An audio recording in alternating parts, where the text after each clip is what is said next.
অনেক দিন আগের কথা। একটি ছোট্ট মিষ্টিপুর নামে গ্রাম ছিল।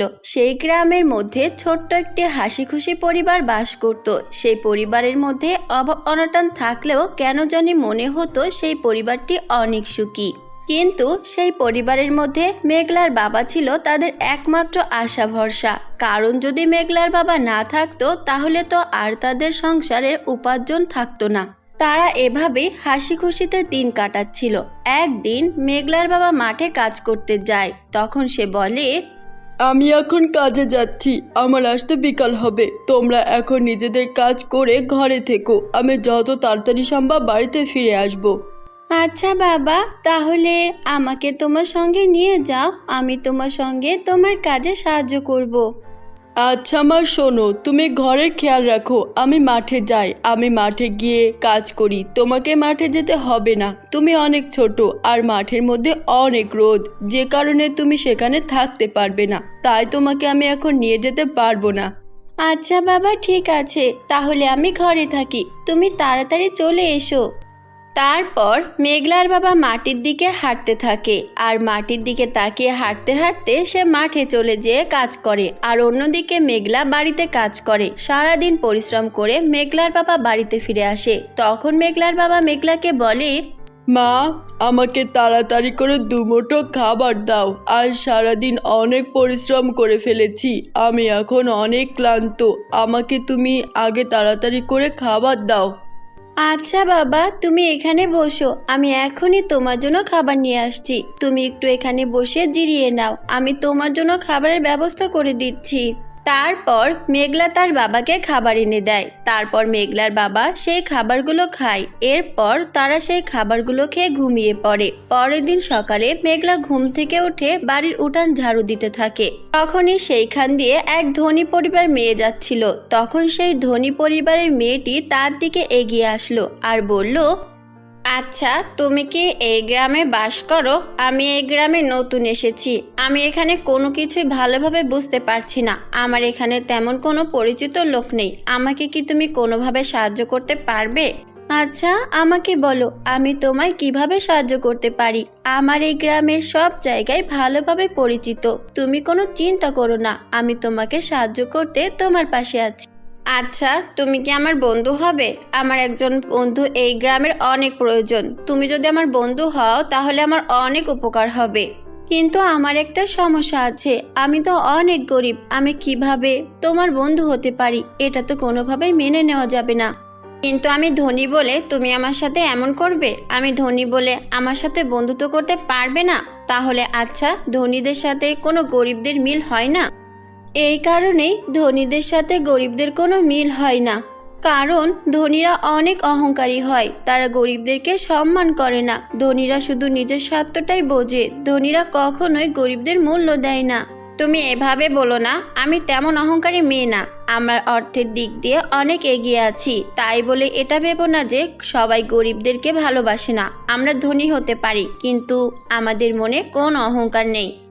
আমি তোমার এইসব কথা বিশ্বাস করি না, আমি তোমার সাথে এত বেশি কথা বলতে চাই না। তুমি আমাকে বলো, তোমাকে আমি কিভাবে সাহায্য করতে পারি? আচ্ছা ঠিক আছে, আমার শুধু একজন বন্ধুর প্রয়োজন ছিল, আর কোনো কিছু আমি চাই না। আচ্ছা, তুমি আমার সাথে একবার বন্ধু হয়ে দেখো আমি কেমন মেয়ে। তুমি আমার সাথে 1-2 দিন থাকলে সব বুঝতে পারবে। আমি কোনো অহংকারী মেয়ে নই, আমিও তোমার মতো সহজ সরল একজন মানুষ। আচ্ছা ঠিক আছে, তুমি যেহেতু এত করে বলছো তাহলে আমি রাজি, কিন্তু একটা কথা মনে রেখো, আমার সাথে কখনোই বিশ্বাস নিয়ে খেলা করো না। আমি তোমাকে আমার মন থেকে ভালোবাসবো। সত্যি কি তাহলে এখন থেকে আমরা বন্ধু হয়ে গিয়েছি?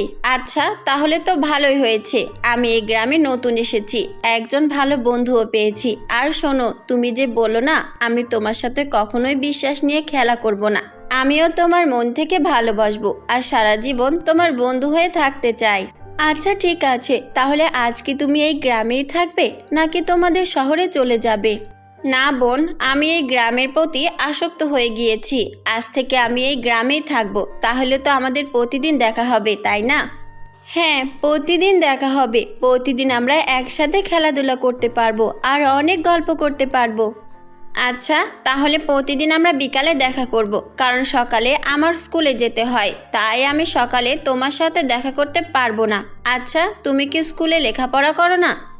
না, আমি স্কুলে পড়ালেখা করি না, কারণ আমরা অনেক গরিব আর আমার স্কুলে পড়ালেখা করার সামর্থ্য নেই। ও আচ্ছা, আমি অনেক দুঃখিত। তুমি হয়তো আমার কথায় অনেক কষ্ট পেয়েছো, তাই না? আমি তোমাকে এভাবে কষ্ট দিতে চাইনি। আচ্ছা, কোনো ব্যাপার না, আমি তোমার কথাই কষ্ট পাইনি, আর আমার কষ্ট পেলেই বা আর কি হবে। আচ্ছা ঠিক আছে, তাহলে তুমি এখন তোমার বাড়ি চলে যাও, আর আমিও এখন ঘরে চলে যাব। আচ্ছা ঠিক আছে, তাহলে কালকে তোমার সাথে আমার আবার দেখা হবে। কালকে বিকালে আমি স্কুল থেকে এসে তোমার সাথে দেখা করব। আমি তোমার সাথে অনেক গল্প করব। তারপর রিমি সেখান থেকে চলে যায়। রিমি হাঁটতে হাঁটতে তার বাড়িতে চলে আসে। তার পরের দিন সকালে রিমি আর মেঘলা একই সাথে ঘুম থেকে ওঠে, কিন্তু তাদের দুজনের সকাল ছিল আলাদা। তারা দুই বান্ধবীর মধ্যে রিমি ঘুম থেকে উঠে ফ্রেশ হয়, আর অন্যদিকে মেঘলা ঘুম থেকে উঠে ঘরের কাজ করে। তারপর রিমি রেডি হয়ে স্কুলে চলে যায়, আর অন্যদিকে মেঘলা বাড়িতে একা একাই থাকে। আর রিমি স্কুলের ছুটি হওয়ার পর সে বাড়িতে গিয়ে তার ড্রেস পরিবর্তন করে মেঘলাদের বাড়িতে চলে আসে। কি খবর মেঘলা, আজকে তোমার সারাদিন কেমন কাটলো? আর তুমি সারাদিন বাড়িতে বসে কি কি করেছো? হ্যাঁ বান্ধবী, আমার দিনটা আজ অনেক ভালো কেটেছে। তোমার স্কুলের দিনটা কেমন কেটেছে? আচ্ছা, তোমাদের স্কুলে কি কি পড়ানো হয়? হ্যাঁ, আমাদের স্কুলের দিনটা অনেক ভালো কেটেছে, কিন্তু আমার স্কুলে কোনো বান্ধবী নেই। তুমি যদি আমার সাথে স্কুলে যেতে পারতে তাহলে অনেক ভালো হতো। তুমি কি আমার সাথে স্কুলে যাবে? আমি কিভাবে তোমার সাথে স্কুলে যাব? আমার তো সেই পরিমাণ টাকা নেই স্কুলে পড়ালেখা করার জন্য, আর শুধু এতটাই স্বপ্ন দেখতে পারবো, কিন্তু স্কুলে যেতে পারবো না। আচ্ছা বান্ধবী, তুমি মন খারাপ করো না। আমি আমার বাবার সাথে কথা বলে দেখব। আমি আমার বাবাকে বলবো যে তোমাকে কোনোভাবে স্কুলে পড়ানোর ব্যবস্থা করে দিতে পারে কিনা। হ্যাঁ, তোমাদের তো অনেক টাকা পয়সা আছে, কিন্তু তোমার বাবাকে এসব বলার কোনো প্রয়োজন নেই। আচ্ছা, তোমাকে আমি একটা কথা বলি, শোনো। তুমি তোমার বাবাকে এসব বলে বিরক্ত করবে না। আমি চাই আমাদের বন্ধুত্ব এভাবেই থাকুক। আচ্ছা ঠিক আছে, আমি আমার বাবাকে কিছুই বলবো না। তুমি কোনো চিন্তা করো না, আমি তোমাকে নিশ্চয়ই আমার পাশে রাখবো। হ্যাঁ আমার বান্ধবী, আমি তোমার পাশে সব সময় আছি, আর সব সময় তোমার পাশেই থাকবো। তুমি আমার অনেক ভালো বন্ধু। আচ্ছা ঠিক আছে, আজকে তো অনেক গল্প করেছি, কালকে তোমার সাথে আমি আবারও দেখা করব। তখন আমরা আবার দুজন মিলেমিশে গল্প করব। এখন আমাকে বাড়িতে যেতে হবে বন্ধু। আচ্ছা, তোমার মা নেই? হ্যাঁ, আমার মা আছে, কিন্তু তিনি হসপিটালে আছেন। আমার মায়ের অনেক বড় রোগ হয়েছে, তাই আমার মাকে হসপিটালে ভর্তি করে রেখেছি, আর এর জন্যই আমি স্কুলে ভর্তি হতে পারি না। আমাদের জীবনে অনেক কষ্ট, জানি না কবে আমরা এই কষ্ট থেকে মুক্তি পাবো। আচ্ছা, তাহলে তোমার মায়ের চিকিৎসা করাচ্ছ না কেন? এই জন্যই তো পারি না, কারণ আমার বাবা সারাদিন পরিশ্রম করে যে টাকা ইনকাম করে, এই টাকায় শুধু আমার মাকে কোনো রকমভাবে বাঁচিয়ে রাখা হচ্ছে, তাকে হালকা করে চিকিৎসা করা হচ্ছে। আচ্ছা শোনো, কালকে আমাদের স্কুলে একটা কম্পিটিশন রয়েছে, আর সেই কম্পিটিশনে জিততে পারলে 1 লক্ষ টাকা পুরস্কার দেওয়া হবে। তুমি যদি সেখানে অংশগ্রহণ করতে চাও তাহলে আমাকে বলো। হ্যাঁ, আমি অংশগ্রহণ করতে চাই, কিন্তু সেখানে যদি অংশগ্রহণ করতে হয় তাহলে কি আমার কোনো টাকা পয়সা লাগবে? আমার কাছে তো তেমন কোনো টাকা পয়সা নেই। যদি টাকা পয়সা চেয়ে বসে তাহলে তো আমি সেখানে অংশগ্রহণ করতে পারবো না। না, সেখানে কোনো টাকা পয়সা লাগবে না। তুমি কালকে সেখানে চলে আসবে, তারপর আমি বাকিটা দেখছি। আচ্ছা বন্ধু, ঠিক আছে, তোমাকে অনেক ধন্যবাদ আমাকে এই পরামর্শটা দেওয়ার জন্য। আচ্ছা, তাহলে আমরা কালকে দেখা করছি। আমি তোমাদের স্কুলে কালকে চলে যাব ঠিক সময়। তারপর পরের দিন সকালে রিমি ঘুম থেকে উঠে তার স্কুলে চলে যায়, আর অন্যদিকে মেঘলা নিজেকে ভালোভাবে গুছিয়ে রিমিদের স্কুলে চলে আসে। আর সেই স্কুলে রিমির সাথে মেঘলার দেখা হয়, আর সেখানে মেঘলা সবাইকে নেচে দেখায়। সবাই তার নাচ দেখে অনেক খুশি হয়, আর মেঘলা সেখান থেকে 1 লক্ষ টাকা পুরস্কার পেয়ে যায়। আর তারপর মেঘলা সেই টাকা থেকে কিছু টাকা দিয়ে তার মায়ের অপারেশন করায়, আর বাকি টাকা দিয়ে তারা সুখে দিন কাটাতে থাকে। তো বন্ধুরা, কেমন লেগেছে আমাদের আজকের এই গল্পটি? যদি ভালো লেগে থাকে তাহলে এই চ্যানেলে লাইক, কমেন্ট এবং সাবস্ক্রাইব করে দিও। আর নতুন নতুন গল্প পেতে আমাদেরই পাশে থেকো। সবাই ভালো থেকো, সুস্থ থেকো। আল্লাহ হাফেজ।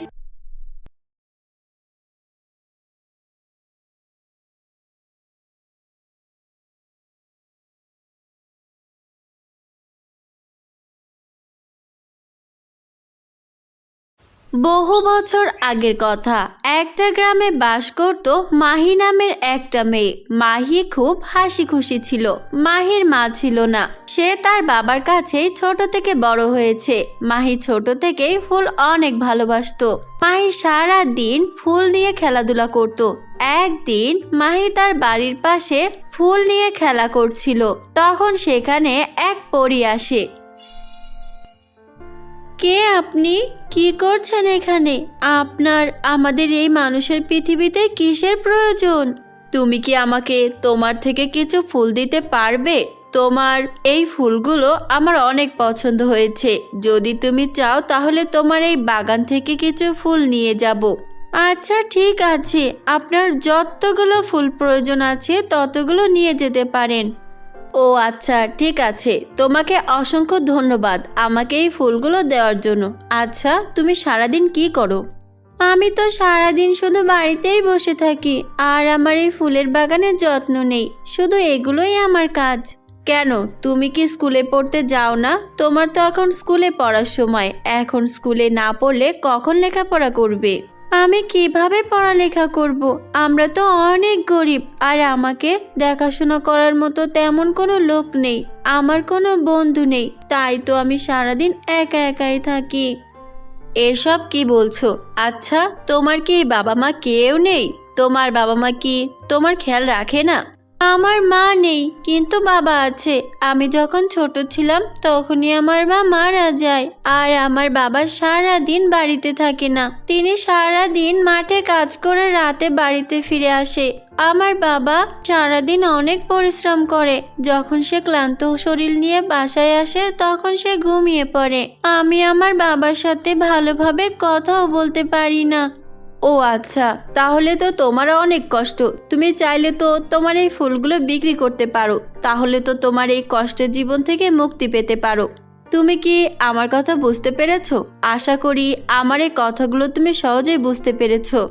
হ্যাঁ, কিন্তু আমি কিভাবে ফুলগুলো বিক্রি করতে পারি? তোমার কি মনে হয় আমার এই ফুলগুলো কেউ কিনতে আসবে? তুমি এত চিন্তা কেন করছো? তোমার এই ফুলগুলো অনেক সুন্দর আর লোকেরা এই ফুলগুলো অবশ্যই তোমার থেকে কিনে নিয়ে যাবে। কিন্তু আমাদের এখানে তো কেউ ফুল কিনতে চায় না। আমাদের এই গ্রামের মানুষেরা অনেক গরিব আর বিশেষ করে তাদের এই ফুলগুলোর প্রয়োজন হয় না, তাই তারা এই ফুলগুলো নিতেও আসে না। আচ্ছা তুমি চিন্তা করো না, আমি দেখছি তোমার জন্য কি করতে পারি। তুমি আজ নিশ্চিন্তে ঘরে যাও। আমি কালকে তোমার সাথে আবার দেখা করতে আসব। তখন কোনো কিছু এভাবে একটা ভেবে নেব। আচ্ছা ঠিক আছে, আপনি আমার পাশে দাঁড়িয়েছেন এটার জন্য আপনাকে অসংখ্য ধন্যবাদ। ধন্যবাদ দেওয়ার কোনো প্রয়োজন নেই। তুমি এগুলো যত্ন নিতে থাকো। আমি অতি শীঘ্রই তোমার সাথে দেখা করতে আসব। আচ্ছা ঠিক আছে, আমি আপনার জন্য অপেক্ষা করব। তারপর পরি সেখান থেকে চলে আসে আর মাহি ঘরে ফিরে আসে। পরের দিন সকালে মাহি তার ফুলের বাগানে যায়। সেখানে গিয়ে ফুলগুলো যত্ন নিতে থাকে। তখনই সেখানে সেই পরীটি আসে আর বলে, কি করছো তুমি এখানে? মনে হচ্ছে তো তুমি এগুলো এই ফুলগুলোর ভালো করে যত্ন নিচ্ছ। তোমার প্রতিভা দেখে আমি অবাক হয়ে যাচ্ছি। তোমার মনে ভালোবাসার কারণে তোমার ফুলগুলোও অনেক সুন্দর। সত্যি তুমি অসাধারণ। আমাকে এভাবে বলবেন না। আমি সামান্য একজন মানুষ আর আমার তো তেমন কিছুই নেই। আমার কাছে শুধু এই ফুলগুলোই রয়েছে।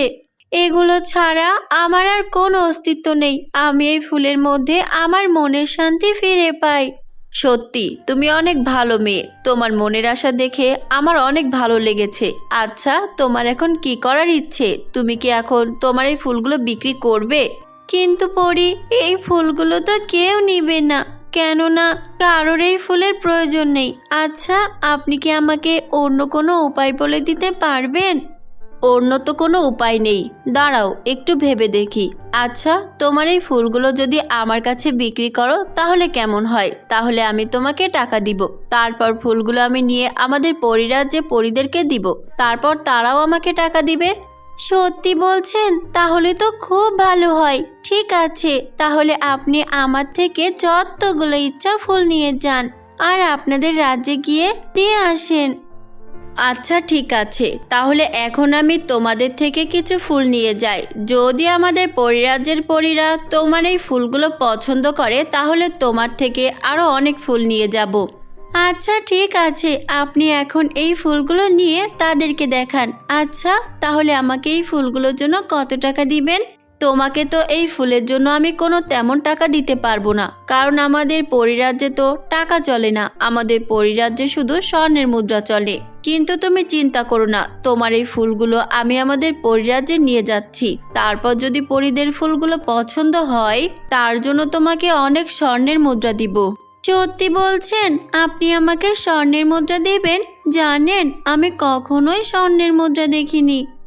আচ্ছা তুমি এখন বাড়ি ফিরে যাও, আমি তোমার থেকে কিছু ফুল নিয়ে আমি এখন চলে যাচ্ছি, আর আশা করি তুমি নতুন জীবন ফিরে পাবে। আচ্ছা ঠিক আছে, তাহলে আমি এখন চলে যাচ্ছি, আর আপনার এখান থেকে যতগুলো ইচ্ছা ফুল নিয়ে যান। তারপর সেখান থেকে মাহি বাড়ি চলে আসে, আর অন্যদিকে সেই পরী কিছু ফুল নিয়ে তাদের পরিরাজ্যে যায়। তারপর সেই পরীটি ফুলগুলো নিয়ে তাদের পরিমাতার কাছে যায়, আর গিয়ে পরিমাতাকে সেই ফুলগুলো দেখায়। বাহ, ফুলগুলো তো দেখছি অনেক সুন্দর। তুমি ফুলগুলো কোথা থেকে এনেছো? তুমি কি ফুলগুলো আমাকে দেওয়ার জন্য এনেছো? হ্যাঁ পরিমাতা, এটা আপনাকে দেওয়ার জন্যই এনেছি। এই ফুলগুলো আমি পৃথিবী থেকে এক ছোট্ট মেয়ের কাছ থেকে এনেছি। সে খুব অসহায়, সে এই সুন্দর ফুলগুলো বিক্রি করতে পারে না, তাই আমি তার থেকে ফুল এনেছি। আপনি কি এই ফুলগুলো নিবেন? হ্যাঁ, আমি তো অবশ্যই এই ফুলগুলো নিব। এগুলো আমার অনেক ভালো লেগেছে। আমার এই সবগুলো ফুল চাই। আর এই ফুলগুলো তুমি যার থেকে এনেছো তাকে আমি কিছু বলতে চাই। কিন্তু সে তো পৃথিবীতে থাকে না, সে তো একজন মানুষ। আর মানুষকে আমি কিভাবে আমাদের পরিরাজ্যে নিয়ে আসব? এখানে আসলে তো আপনার অনুমতি লাগবে।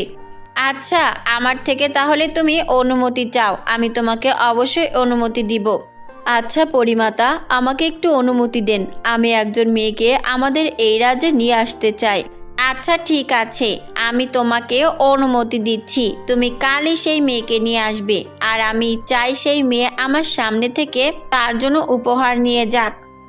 আচ্ছা ঠিক আছে, তাহলে আমি সেই মেয়েকে কাল বিকালের মধ্যেই আপনার সামনে এনে দিব। তার পরের দিন সেই পরীটি মাহির বাড়িতে যায়, আর গিয়ে মাহিকে বলে, মাহি কোথায় তুমি? আপনি এসেছেন? আমি আপনার জন্যই বসে চিন্তা করছিলাম যে আপনি কখন আসবেন। আচ্ছা তাহলে আমার এই ফুলগুলো কি আপনাদের পরিরাজ্যের রানীর পছন্দ হয়েছে? হ্যাঁ, আমাদের পরিমাতা তোমাকে আজকে নিয়ে যেতে বলেছেন। আমাদের পরিমাতা তোমাকে দেখার জন্য আকুল হয়ে বসে আছেন। চলো তাহলে এখনই আমি তোমাকে নিয়ে যাই। এরপর পরীটি মাহিকে নিয়ে তাদের পরিরাজ্যে যায়। এরপর পরীটি মাহিকে নিয়ে তাদের পরিমাতার কাছে যায় আর বলে, পরিমাতা, এই হলো সেই মেয়ে যার কথা আমি আপনাকে বলেছিলাম। এই মেয়েটি অনেক কষ্ট করে জীবনযাপন করে, কিন্তু তার ফুলের বাগান সবাইকে মুগ্ধ করেছে, আর সেই ফুলের কারণে তার মধ্যে অনেক পরিবর্তন হয়েছে। সে আজ আপনার কাছেও আসতে পেরেছে। ও আচ্ছা, তাহলে এটাই সেই মেয়ে। মেয়েটা তো দেখতে অনেক মিষ্টি। আচ্ছা মেয়ে, শোনো, তোমাকে আমি কিছু উপহার দিতে চাই। তুমি কি আমার উপহার নিবে? আমি চাই তুমি আমার থেকে কিছু চাও। আজ আমি তোমাকে তোমার মনের ইচ্ছা পূরণ করে দিব। না পরিমাতা, আমার কিছুর প্রয়োজন নেই। আমাকে শুধু এই ফুলের জন্য কিছু টাকা দিলেই হবে। তুমি কি জানো না যে আমাদের উপরে পরিরাজ্যের টাকার ব্যবস্থা নেই? আমাদের এই রাজ্যে কোনো টাকা পয়সা চলে না। এখানে শুধু স্বর্ণ আর রূপার ব্যবহার হয়। আচ্ছা, তুমি অনেক কষ্ট করে ফুলগুলোর যত্ন নিয়েছো, আর তার জন্য তোমাকে পারিশ্রমিকের মূল্য আমি দিব। তুমি এগুলো নিয়ে অনেক সুখে দিন কাটাতে পারবে।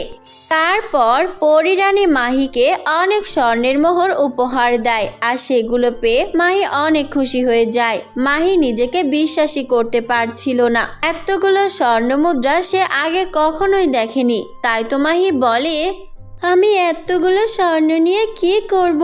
আমার এতগুলো স্বর্ণের প্রয়োজন নেই। আপনি এখান থেকে শুধু কয়েকটা আমাকে দেন, শুধু আমার ফুলের জন্য দিলেই হবে, আর তার থেকে বেশি কিছু লাগবে না।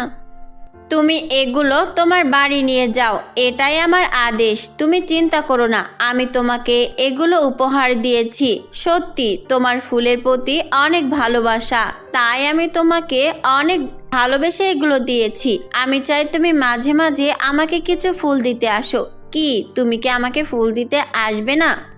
হ্যাঁ পরিমাতা, আমি অবশ্যই পারবো। আপনি অনেক মহান, আপনার মতো কেউ আমাকে ভালোবাসেনি। আচ্ছা ঠিক আছে, তাহলে তুমি এখন এগুলো নিয়ে বাড়ি চলে যাও আর বাড়িতে গিয়ে সুন্দরভাবে নতুন জীবনযাপন শুরু করো। তারপর মাহি সেগুলো নিয়ে বাড়িতে চলে আসে আর মাহির জীবনের সব দুঃখ কষ্টগুলো দূর হয়ে যায়। তো বন্ধুরা, কেমন লেগেছে আমাদের আজকের এই গল্পটি? যদি ভালো লেগে থাকে তাহলে এই চ্যানেলে লাইক, কমেন্ট এবং সাবস্ক্রাইব করে যেতে একদম ভুলবে না। আর নতুন নতুন গল্প পেতে আমাদেরই পাশে থেকো। সবাই ভালো থেকো, সুস্থ থেকো। আল্লাহ হাফেজ।